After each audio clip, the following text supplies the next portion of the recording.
నమస్తే friends, English books Telugu summary ఛానల్కి స్వాగతం.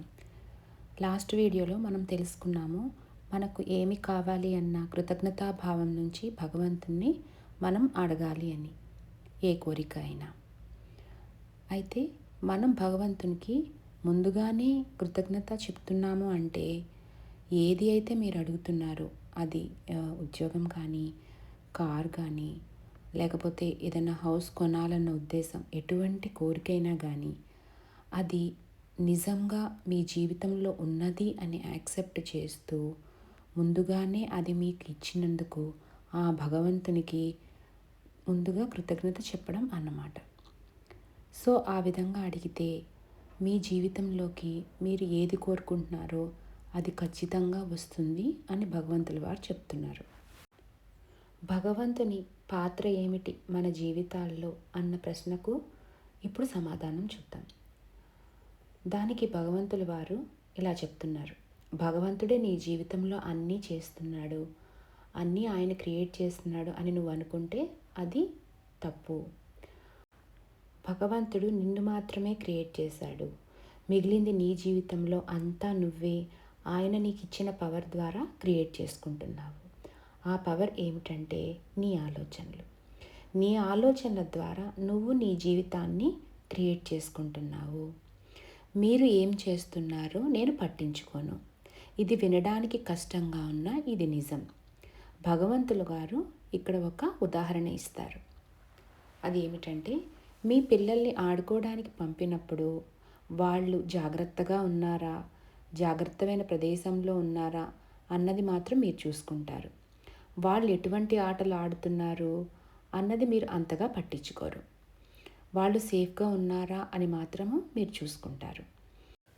పిల్లలకి మీరు చెప్తారు ఎటువంటి గేమ్స్ ఆడచ్చు, ఎటువంటి గేమ్స్ ఆడకూడదు అని. కానీ పిల్లలు ఆడే గేమ్స్ని మీరు స్టాప్ చేయలేరు. కానీ ఎండ్ ఆఫ్ ద డే వాళ్ళు సేఫ్గా ఉన్నారా అని మీరు చూస్తారు. అదేవిధంగా భగవంతుడు కూడా అని చెప్తున్నారు. మీరు ఏం చేస్తారో పట్టించుకోడు భగవంతుడు, కానీ చివరికి అంతా సేఫ్ అని ఆయనకి తెలుసు. కానీ మనుషులు మాత్రం తమ జీవితం గురించి ఒక అపనమ్మకంతో ఉంటారు. ఏమి జరుగుతుందో అన్న భయంతో, ఒక అపరాధ భావంతో ఉంటూ ఉంటారు. మనుషులు ఎందుకు అట్లా ఉంటారు అని అడిగిన ప్రశ్నకు భగవంతుల వారు ఈ విధంగా సమాధానమిస్తారు. మనుషులు అందరూ కూడా రెండు భావాల మీద ఆధారపడి వాళ్ళ ఆలోచనలను మరియు పనులను చేస్తారు. అది ఏమిటంటే, ఒకటి భయం, ఇంకొకటి ప్రేమ. ప్రతి ఒక్కరూ భయం లేదా ప్రేమ అన్న భావాల నుండి పనులు చేస్తారు. మిగిలిన ప్రతి భావాలు కూడా ఈ రెండు ఎమోషన్స్ నుంచి వస్తాయి అని చెప్తారు. ప్రేమ ఉన్న చోట భయం కూడా ఉంటుంది అని చెప్తున్నారు.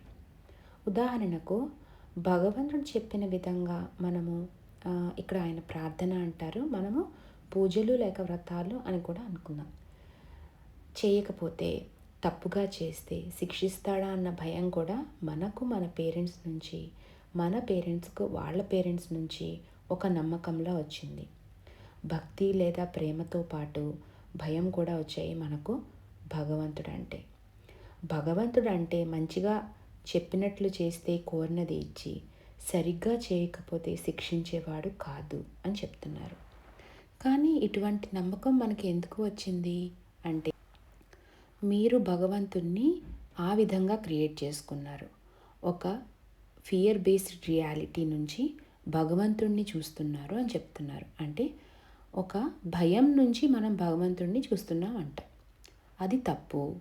నిజానికి భగవంతుడు మనల్ని జడ్జి చేయడు, తీర్పు చేయడు, మనల్ని శిక్షించడు. భగవంతుణ్ణి చూసి భయపడవలసిన అవసరం లేదు అని క్లియర్గా చెప్తున్నారు. భయం అనే ఒక శక్తి వల్ల మనము కుచించుకుపోతాము, మనకు అన్ని డోర్స్ క్లోజ్ అయిపోతాయి. అలాగే ప్రేమ అనే శక్తి వల్ల మనం ఎక్స్పాండ్ అంటే వ్యాపిస్తాం, మనకు అన్ని డోర్స్ ఓపెన్ అవుతాయి, హీలింగ్ జరుగుతుంది, స్వస్థత చేకూరుతుంది అని చెప్తారు.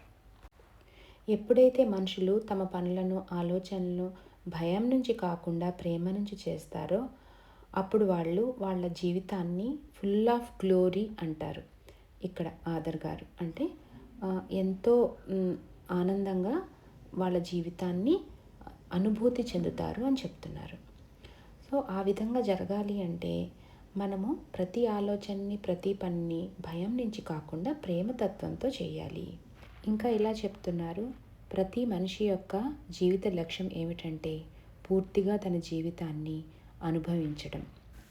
తర్వాత ఆదర్ గారు ఇలా అడుగుతారు, లైఫ్ అంటే ఒక స్కూల్, ఇక్కడ లెసన్స్ నేర్చుకోవడానికి వస్తాము అంటారు, అది నిజమేనా అని అడుగుతారు. దానికి భగవంతుల వారి సమాధానము, స్కూల్కి ఎందుకు వెళ్తాము? మనకు తెలియని విషయాలు నేర్చుకోవడానికి వెళ్తాము. కానీ నీకు ముందే తెలిసిన విషయాన్ని అనుభవించాలి అంటే, మరియు నీకు తెలిసిన దానిని గుర్తు చేసుకోవాలి అంటే, దాని మీద పని చేయాలి అంటే మనం స్కూల్కి కాదు వెళ్ళేది. దానికి ఆదర్ గారు ఇంకొంచెం చెప్పమని అడిగితే దానికి ఇలా చెప్తారు, ఆత్మగా నీకు అన్నీ తెలుసు, కానీ అనుభవించాలి అంటే నీకు ఒక శరీరం కావాలి. దానికి ఉదాహరణగా ఆత్మగా నీకు దయాగుణం అంటే ఏంటో తెలుసు, కానీ ఒక శరీరాన్ని తీసుకొని నీ జీవితాన్ని నువ్వు ప్రారంభించి ఒక వ్యక్తికి అవసరమైనప్పుడు, ఎటువంటి అవసరమైనా అది నువ్వు హెల్ప్ చేసినప్పుడు ఆ దయాగుణం అన్న కాన్సెప్ట్ని రియల్గా దాన్ని అనుభవించి తెలుసుకుంటావు. దీనినే అనుభవించి తెలుసుకోవడం అన్నమాట. Okay friends, thanks for listening. Next వీడియోలో ఇంకొన్ని ప్రశ్నలు, దానికి సమాధానాలు తెలుసుకుందాము. ఈ జ్ఞానాన్ని మీ ఫ్రెండ్స్కి, ఫ్యామిలీ మెంబర్స్కి షేర్ చేయండి.